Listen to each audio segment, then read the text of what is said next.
मानवाधिकार दिवस पर नई दिल्ली में आयोजित कार्यक्रम में उपराष्ट्रपति जगदीप धनखड़ हुए शामिल। अमृत काल को बताया देश का गौरव काल। कहा, मानवाधिकार के मामले में भारत दुनिया के मुकाबले काफी समृद्ध।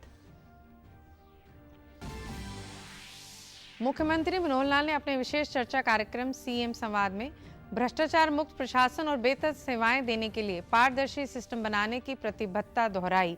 कहा, हमारी सरकार जीरो टॉलरेंस नीति पर कर रही है काम। प्रधानमंत्री नरेंद्र मोदी कल विकसित भारत 2047 के लिए विशेष कार्यक्रम की करेंगे शुरुआत। हरियाणा राजभवन में भी आयोजित की जाएगी कार्यशाला।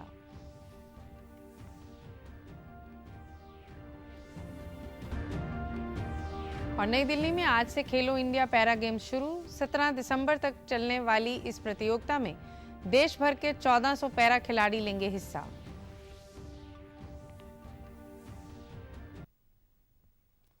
नमस्कार, मैं गीतू गुलाटी। अब समाचार विस्तार से।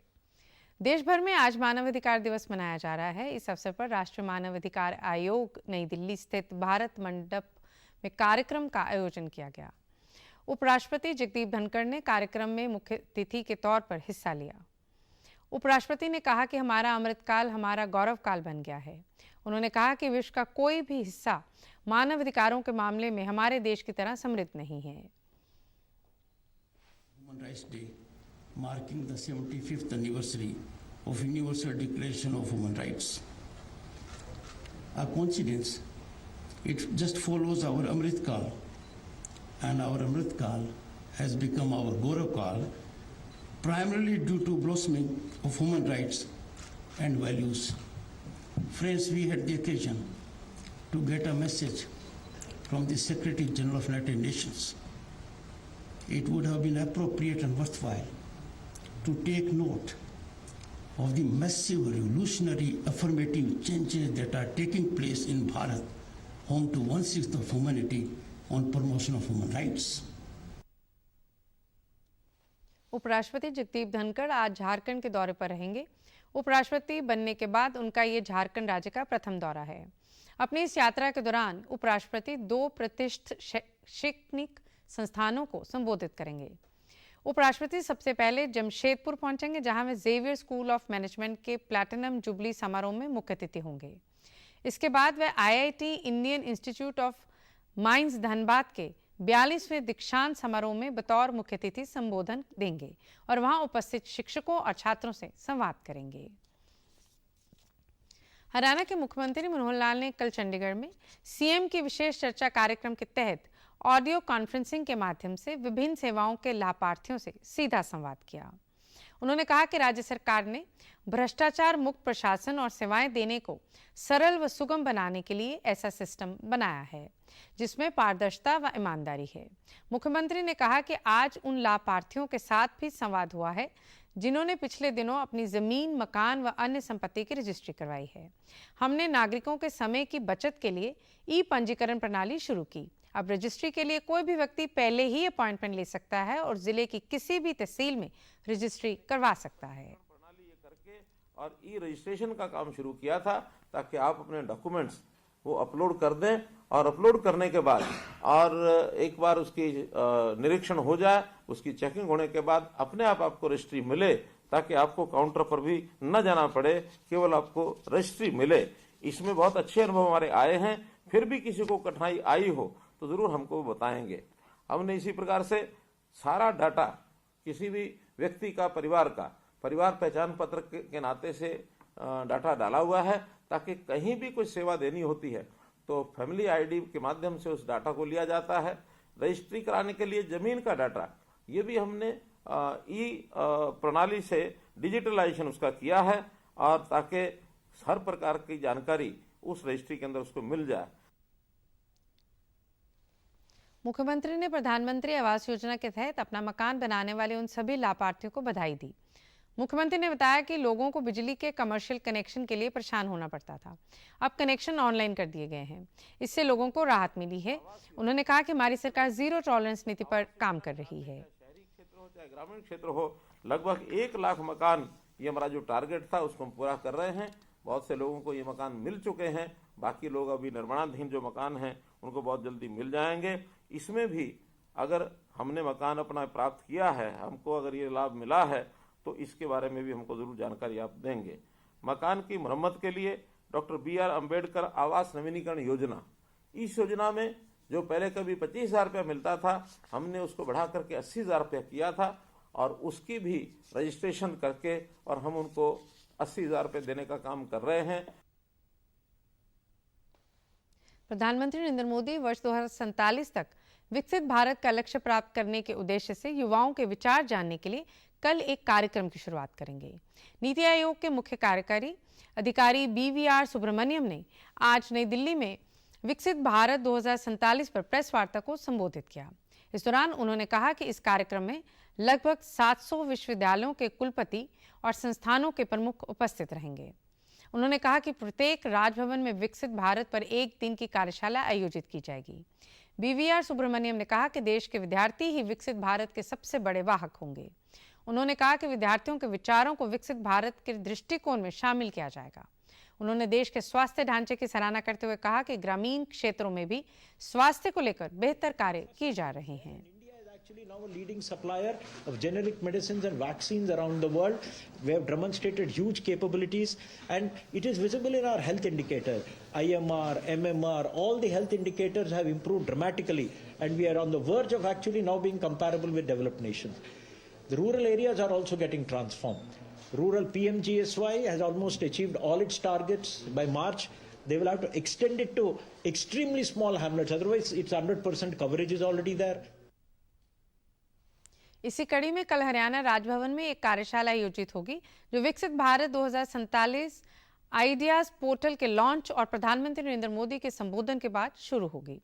इस कार्यशाला में राज्यपाल बंडारू दत्तात्रेय, मुख्यमंत्री मनोहर लाल व मंत्रीगण और वरिष्ठ सरकारी अधिकारी उपस्थित रहेंगे। कार्यशाला में हरियाणा के प्रत्येक विश्वविद्यालय के कुलपति, रजिस्ट्रार और विश्वविद्यालय के 10 से 15 संकाय सदस्य भाग लेंगे। इस कार्यक्रम में विभिन्न मुद्दों पर विचार किया जाएगा, जिनमें 2047 में विकसित भारत कैसा दिखना चाहिए, इस लक्ष्य तक पहुंचने के लिए हमें क्या करने की आवश्यकता है तथा विकसित भारत 2047 को संभव बनाने के लिए आप क्या कर सकते हैं, प्रमुख है। अंबाला छावनी के निकटवर्ती गांव बाड़ा में कल विकसित भारत संकल्प यात्रा के तहत विभिन्न कार्यक्रमों का आयोजन किया गया। इसमें गृह एवं स्वास्थ्य मंत्री अनिल विज ने विशेष तौर पर शिरकत की। गृह मंत्री ने यहां पर विभिन्न विभागों द्वारा लगाई गई स्टॉलों का अवलोकन किया और संबंधित अधिकारियों से जानकारी ली। इस मौके पर गृह मंत्री ने विभिन्न गतिविधियों में उल्लेखनीय कार्य करने वाले विद्यार्थियों, भूतपूर्व सैनिक या अन्य क्षेत्रों में सराहनीय कार्य करने वालों को सम्मानित भी किया। साथ ही पेंशन से संबंधित 5 और आयुष्मान कार्ड के लाभार्थियों को मौके पर ही प्रमाण पत्र वितरित किए। इस मौके पर गृह मंत्री ने कहा कि भारत को 2047 तक विकसित राष्ट्र बनाने के लिए हम सभी को मिलकर काम करना चाहिए। नरेंद्र मोदी की गाड़ी गारंटी वाली गाड़ी है, वे जो कहते हैं वह काम पूरा होना ही है। आज हमारे देश में ऐसे प्रधानमंत्री हैं जिन्होंने भारत को विकसित करने का संकल्प सोचा है। काश ये संकल्प किसी ने 1947 में लिया होता तो आज हम भी विकसित देशों की श्रेणी में होते। प्रधानमंत्री जी ने 100 साल पूरे होने पर हिंदुस्तान जब 2047 वर्ष में होगा तब तक सब जो समस्याएं हैं उनसे बाहर निकलने का संकल्प लिया है। इसी के निमित्त ये संकल्प भारत विकसित यात्रा गांव-गांव जारी है और सारी सरकार जारी है। केंद्र सरकार की योजनाएं, प्रदेश सरकार की योजनाएं जो घोषित हैं, अगर कोई उससे बचा रह गया तो उनको सरकारी विभाग सारे खुद यहाँ पर बैठ रहे हैं कि उनकी वो समस्याएं हल की जा रही हैं ताकि उनको भी इसका लाभ मिल सके। कार्यक्रम के बाद पत्रकारों से बातचीत में विज ने कहा कि भारत संकल्प यात्रा देश के गांव-गांव जा रही है और योजनाओं की जानकारी दे रही है। वहीं लाभार्थियों ने बताया कि उन्हें सरकारी योजनाओं का भरपूर लाभ मिल रहा है। जी बहुत फायदा है जी, गरीब बंदे को तो बहुत लाभ मिल रहा है जी। जिन पर एट ए टाइम हमारे पास खुद पैसा नहीं था जी। एट ए टाइम 2020 में जब लॉकडाउन लगा था ना, उस टाइम मेरे को चाने की दिक्कत हुई तो इससे बिल्कुल 50,000 का जी मेरा ऑपरेशन फ्री हुआ बिल्कुल MM हॉस्पिटल में। Darshan Kumar ji, son of Ramkrishna ji, BPO बाड़ा जी। मैंने PC शर्मा पर ऑपरेशन कराया जी आंखों का आयुष्मान कार्ड के तहत जी, बढ़िया लाभ मिला जी। आयुष्मान कार्ड से फ्री इलाज हुआ है जी, फ्री योजना है, सरकारी योजना मोदी जी की तरफ से। प्रधानमंत्री नरेंद्र मोदी ने कल विकसित भारत संकल्प यात्रा के तहत देश के विभिन्न राज्यों के लाभार्थियों से वीडियो कॉन्फ्रेंसिंग से संवाद किया। इसी कड़ी में कल कैथल जिले के गांव उझाना में प्रधानमंत्री के कार्यक्रम का सीधा प्रसारण किया गया, जिसे देखने के लिए कृषि मंत्री जेपी दलाल सहित अन्य अधिकारी और लाभार्थी मौजूद रहे। इस दौरान कृषि मंत्री ने गांव के विकास के लिए 11 लाख रुपए देने की घोषणा की। कृषि मंत्री जेपी दलाल ने कहा कि विकसित भारत संकल्प यात्रा का मकसद आम जन को जन कल्याणकारी योजनाओं का लाभ पहुंचाना है।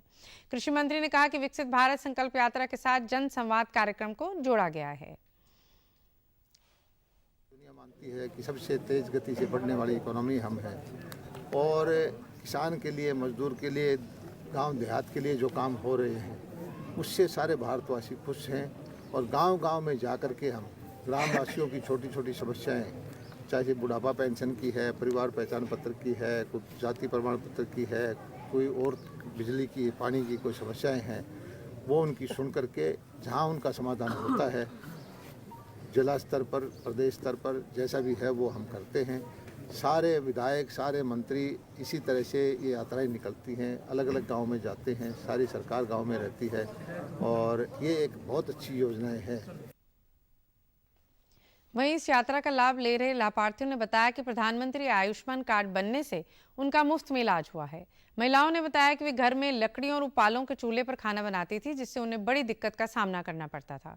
लेकिन अब प्रधानमंत्री की कल्याणकारी योजनाओं से उन्हें गैस सिलेंडर और गैस चूल्हा मुफ्त में मिल गया है और अब वे बहुत खुश हैं।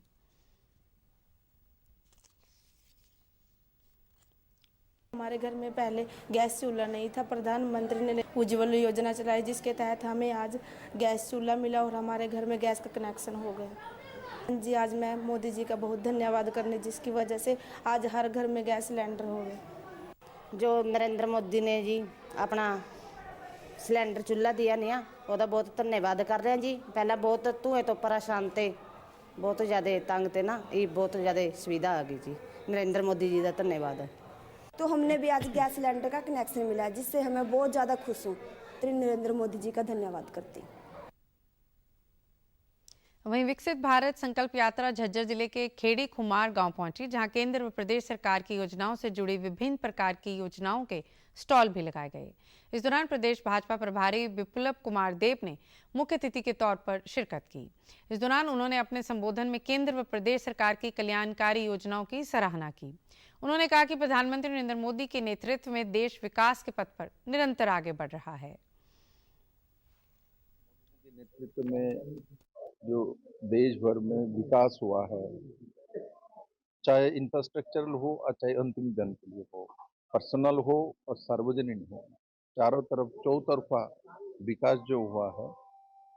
और इस यात्रा के माध्यम से माननीय प्रधानमंत्री जी चाहते हैं जो बेनिफिशियरीज अभी भी बाकी है, रह गया है, छूट ना जाए, इसलिए ये जो हमारे वैन है गांव-गांव में घूम रहे हैं और 15 नवंबर से शुरुआत किया हुआ है और ये 25 जनवरी तक पूरे देश भर में चलेगी। और इसमें जो लोग रह गया इनको जोड़ना, ये काम में सभी निर्वाचित प्रतिनिधि, सरकार के जो आमला है, सभी लोग लगेंगे और सुविधा दिलवाना है 100%। उस दिशा में माननीय प्रधानमंत्री ने जो कदम उठाया और देशवासी को इस कदम से बहुत बड़ी लाभ मिलने वाली है। रोहतक जिले के भैलबा गांव पहुंचने पर विकसित भारत संकल्प यात्रा का स्वागत हुआ। कार्यक्रम के दौरान पात्र लोगों के मौके पर ही आयुष्मान कार्ड बनाए गए ताकि उन्हें आयुष्मान भारत योजना का लाभ मिल सके। इस अवसर पर ग्रामीणों ने विभिन्न विभागों से जुड़ी अपनी अपनी समस्याओं को रखा, जिनमें से ज्यादातर समस्याओं का मौके पर ही निदान किया गया। विकसित भारत संकल्प यात्रा के दौरान लाभार्थियों ने अपने अनुभव साझे किए। लाभार्थियों ने सरकार की योजनाओं की सराहना की। और अच्छी पहल है यार, सरकार की अच्छी स्कीम है और आयुष्मान कार्ड बने हुए मेरे पूरे परिवार के। फ्री में राशन मिलता है, लगभग 90% गाँव के व्यक्ति लेते हैं। शौचालय की सुविधा भी मिली हुई है। मैंने को गैस की उपलब्धता मिली है, 2000 मोदी की किस्त मिली है। मैं तो देखी सरकार से इतना खुश हूँ कि बहुत ज़्यादा। मैं तो आजकल जो मान लो युवा उस पर हमारा तो गांव में भी सरपंच भी युवा बना रखे हैं, गांव में इतनी बढ़ोतरी हो रही है तो माम तो भाई सरकार तो इतने खुश है, इतनी सुविधा इतनी गिना भी नहीं सकते, इतनी फैसिलिटी दे रखी है, कोई मौज हो रही है। मैं तो कहूँ अगला फिर मोदी आ जाए और हमारा देश का तो बहुत उद्धार हो ही जाओगा, अगला और आ गया तो पहले आप यह कहना चाहो भाई साहब। राष्ट्रीय राजपूत करनी सेना के अध्यक्ष सुखदेव सिंह गोगामाड़ी हत्याकांड में पुलिस को बड़ी कामयाबी हासिल हुई। दिल्ली पुलिस की क्राइम ब्रांच और राजस्थान पुलिस ने हत्या के 2 आरोपियों को चंडीगढ़ से गिरफ्तार कर लिया। आरोपियों को दिल्ली में क्राइम ब्रांच के ऑफिस लाया गया है। दोनों आरोपी नितिन फौजी और रोहित राठौड़ हिसार के रास्ते मनाली चले गए थे और फिर चंडीगढ़ आ गए। इनके साथ उनका साथी उधम सिंह भी था, उसे भी इस वक्त गिरफ्तार कर लिया गया है। इससे पहले कल जयपुर पुलिस ने हत्याकांड में शामिल आरोपियों की सहायता करने के आरोपी रामवीर जाट को महेंद्रगढ़ के गांव सुरेती पिलानिया से गिरफ्तार कर लिया था। परिवहन मंत्री मूलचंद शर्मा ने रिबन काटकर और उन्हें नन्हे बच्चों को 2 बूंद जिंदगी की पिलाकर सरकारी अस्पताल से आज पोलियो मुक्त अभियान की शुरुआत की। इस मौके पर स्वास्थ्य विभाग के डॉक्टर और कर्मचारियों ने परिवहन मंत्री का कार्यक्रम में पहुंचने पर स्वागत किया। कैबिनेट मंत्री मूलचंद शर्मा ने कहा कि भारत सरकार के पोलियो मुक्त अभियान के तहत नन्हे बच्चों को पोलियो की ड्रॉप पिलाई जा रही है। आज से 3 दिन चलने वाले अभियान में फरीदाबाद के विभिन्न सरकारी बूथों पर दवा पिलाई जा रही है और सोमवार और मंगलवार को घर घर जाकर दवाई पिलाई जाएगी।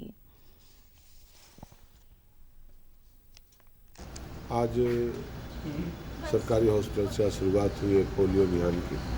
ये 8 बूथों पर इसकी शुरुआत है और 10,000 बच्चों के आसपास इस तरह के जो पोलियो की ड्रॉप पिलाने का काम करेंगे, पोलियो मुक्त करने का काम करेंगे।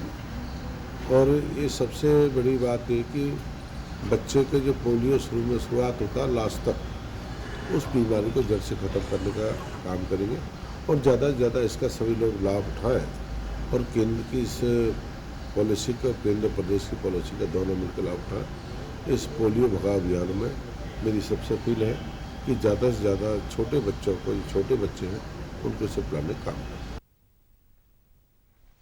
फतेहाबाद जिले का किसान अब परंपरागत खेती को छोड़कर विभिन्न प्रकार की तकनीक से खेती कर अच्छी आमदनी कर रहा है। किसान ने बताया कि फूलों की खेती करने के लिए 1 एकड़ खेत में 15 से 20 हजार रुपए खर्च आता है, जिससे वह सालाना 1 से 1.5 लाख रुपए तक मुनाफा कमा रहे हैं। किसान ने बताया कि सरकार द्वारा फूलों की खेती पर किसान को 70% तक की सब्सिडी दी जाती है, जिससे उनकी लागत कम हो जाती है और वो अच्छा मुनाफा कमाते हैं। फूलों की खेती में पानी को भी कम आवश्यकता पड़ती है।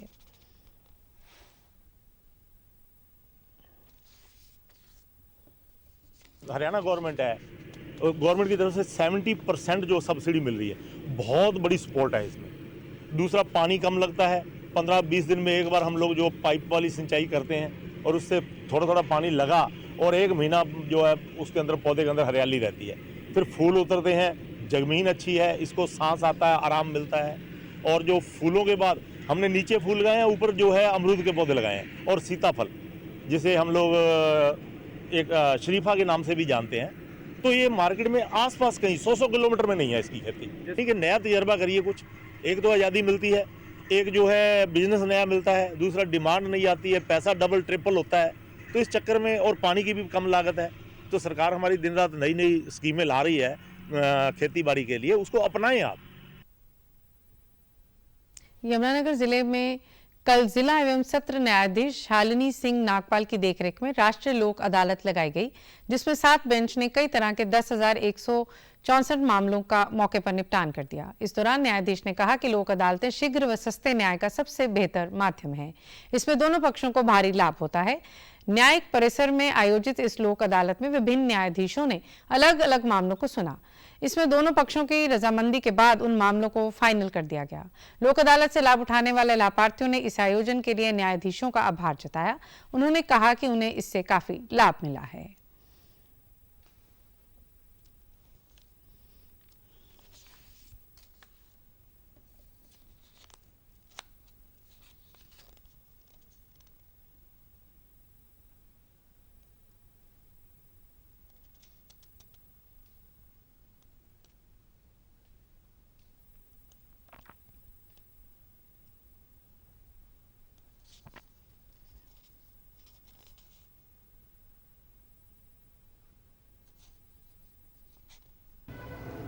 आज जो नेशनल लोक अदालत लगी है नमित कुमार जज साहब के अंडर में, इसका मुझे बहुत ही फायदा हुआ, वरना अगर मैं इसे पर्सनली भरता तो ये 18,000 रुपये का चालान था, जो आज सिर्फ मेरा 2,000 रुपये में इसका भुगतान करके मैं फ्री हो गया हूँ। मैं यहाँ लोक अदालत का में आया हूँ, ये अदालतें लगती रहनी चाहिए, इससे समय भी बचता है और कई लोगों के जो है काम हो जाते हैं इजीली, फाइन कम, और ये अदालतें आगे लगती रहनी चाहिए।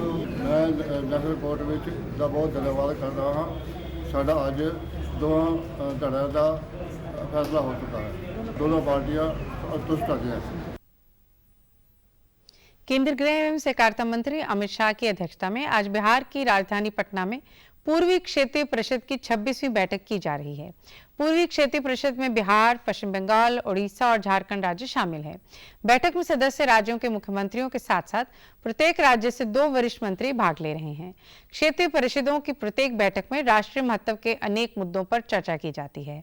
इनमें महिलाओं और बच्चों के खिलाफ दुष्कर्म मामलों की त्वरित जांच और शीघ्र निपटान के लिए विशेष फास्ट ट्रैक न्यायालयों का कार्यान्वयन, देश में 2 लाख नई प्राथमिक कृषि ऋण समितियों का गठन, पोषण अभियान के माध्यम से बच्चों में कुपोषण दूर करना, स्कूली बच्चों की ड्रॉप आउट दर कम करना और इसके अलावा सामान्य हित के अन्य मुद्दे भी इसमें शामिल हैं।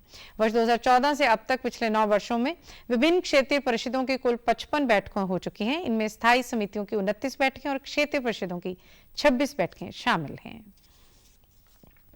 राजधानी नई दिल्ली में आज से पहले खेलो इंडिया पैरा गेम्स 2023 की शुरुआत हो रही है। दिल्ली के 3 स्टेडियम में आयोजित होने वाली इस प्रतियोगिता में सर्विसेज स्पोर्ट्स कंट्रोल बोर्ड सहित 32 राज्यों और केंद्र शासित प्रदेशों के 1400 से ज्यादा प्रतिभागियों के पहले खेलो इंडिया पैरा गेम्स में हिस्सा लेने की उम्मीद है। केंद्रीय गृह मंत्री अमित शाह कल इंदिरा गांधी स्टेडियम में इस प्रतियोगिता का औपचारिक उद्घाटन करेंगे। इन पैरा गेम्स में पैरा एथलेटिक्स, पैरा निशानेबाजी, पैरा तीरंदाजी, para football, para badminton, para table tennis और पैरा भारोत्तोलन की 7 स्पर्धाओं में पैरा एथलीट प्रतिस्पर्धा करेंगे। स्पर्धाएं 3 साइंस स्टेडियम, आईजी स्टेडियम, तुगलकाबाद सहित शूटिंग रेंज और जवाहरलाल नेहरू स्टेडियम में आयोजित की जाएंगी। In the Para-Olympic sports remains our foremost agenda.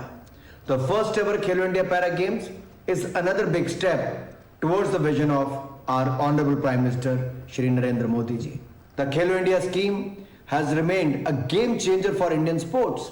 The Khelo India Games have played a pivotal role in the scheme. I wish all the participants of the Khelo India Para Games all the very best. ये पहल प्रधानमंत्री नरेंद्र मोदी द्वारा 2 महीने पहले मुंबई में हुए अंतर्राष्ट्रीय Olympic समिति के सत्र में खेलो इंडिया पैरा गेम्स के उल्लेख के बाद की गई है।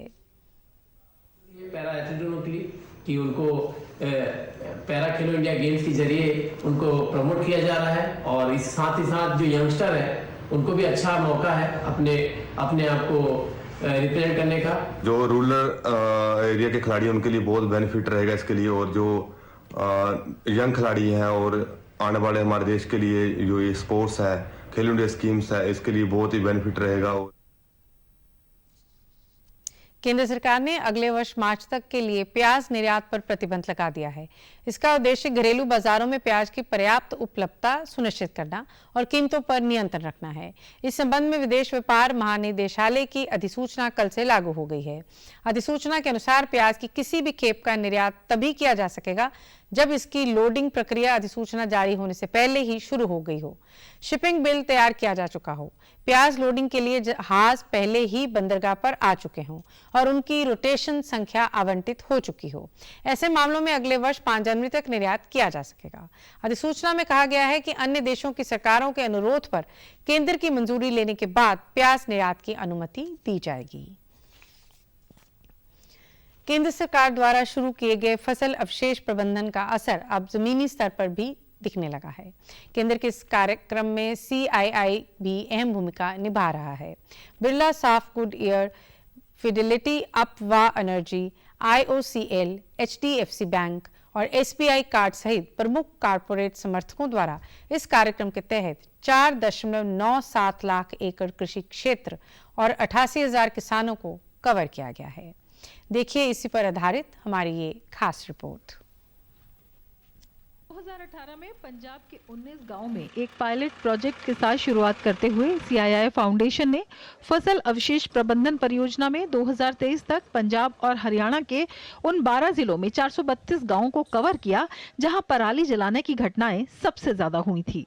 इस कार्यक्रम में गांव में मशीनरी की आवश्यकता को पूरा करने के लिए सामुदायिक उपकरण बैंकों का निर्माण, मशीनरी की आवश्यकता को पूरा करने के लिए प्रत्येक गांव में फाउंडेशन और तकनीकी प्रशिक्षण शामिल है। टूल बैंक में कौन कौन सी मशीनें हैं, कौन कौन सी टूल्स हैं? इसमें हैप्पी सीडर है, जीरो ड्रिल है, MB प्लाव है, सुपर सीडर है, मल्चर है, रूटावेटर है और DSR मशीन है। जैसे पानी की बचत की तरफ भी हमने ध्यान दिया। जैसे हम DSR से अगर बिजाई करते हैं तो उसमें पानी बहुत कम लगता है। अगर हम DSR से मैनुअल बिजाई करवाते हैं जैसे पैडी की, और तो उसमें खर्चा ज़्यादा आता है, तो इससे हमारा खर्चा ही बचता है और पानी बचता है। और तो हमारे पास DSR भी है उस चीज़ के लिए। पहले तो ऐसे जलानी पड़ जाती है, फिर हम खुद भी परेशान होने लग गए क्योंकि शाम को जो खेत पर जुताई करते थे आँखें में धुआं जलन हो जाती, सांस लेना मुश्किल हो जाता। फिर CID फॉर्शन आया यहाँ, इसके साथ हम जुड़े। आहिस्ता आहिस्ता उन्होंने बताया, औजार दिए उन्होंने। हमारे पास इतने साधन भी नहीं थे, आज तो बहुत ज़्यादा साधन आ रहे हैं क्योंकि मशीनरी आ गई सारी हैप्पी सीडर है, रूटावेटर है, ड्रिल मशीन है, इनसे है ना मल्चर है, इनसे हम आराम से बुआई भी कर देते हैं और पराली भी ज़मीन में मिल जाती है, खाद की बचत हो जाती है उसमें। खेतों से बायोमास का संग्रह और औद्योगिक उपयोग के लिए आपूर्ति, भूसे का मूल्य, पुआल की इन सीटू रिसाइकलिंग जैसी गतिविधियां मिट्टी की गुणवत्ता बढ़ाने के साथ साथ किसानों की आय के भी नए साधन खोल रही हैं। केंद्र सरकार ने इस मुद्दे के ऊपर काम करने के लिए 5 साल पहले क्रॉप रेजिड्यू मैनेजमेंट के नाम पे एक स्कीम को लॉन्च किया गया, जिसके अंदर क्या है कि किसानों को कृषि मशीनरी जो है सब्सिडी के अंदर दिया जा रहा है। तो जो निजी किसान है उनको लगभग 50% सब्सिडी दिया जा रहा है और एक कस्टम वायरिंग सेंटर के नाम पे स्थापित करने के लिए लगभग 80% की सब्सिडी दिया गया। आज तक लगभग 3,300 करोड़ रुपए हम खर्च कर चुके हैं। और पिछले 5 साल में अगर हम बात करते हैं, शुरुआती दौर के अंदर इस स्कीम के अंदर पराली को मिट्टी के अंदर मिलाने के लिए हम बात करते थे। जैसे रिवर्सिबल MB प्लाव की बात करें और हैप्पी सीडर की बात करें, सुपर सीडर की बात करें, इस टाइप की बात करते थे। और अब पिछले 2 साल से अब हम XC2 मैनेजमेंट के भी एक विकल्प दे रहे हैं, ताकि अगर किसान कोई चाहे तो अपने पराली को बाहर निकाल के गांठे बना के, ताकि उसका एक इनकम का साधन भी बन सके। CII के इन प्रयासों से हरियाणा और पंजाब के 432 गांव में पराली जलाने की समस्या पर 86% तक नियंत्रण पाया जा चुका है और साथ ही हरियाणा के 23,670 और पंजाब के 64,379 किसानों को चौतरफा लाभ भी हुआ है। समाचार में आज इतना ही। नमस्कार।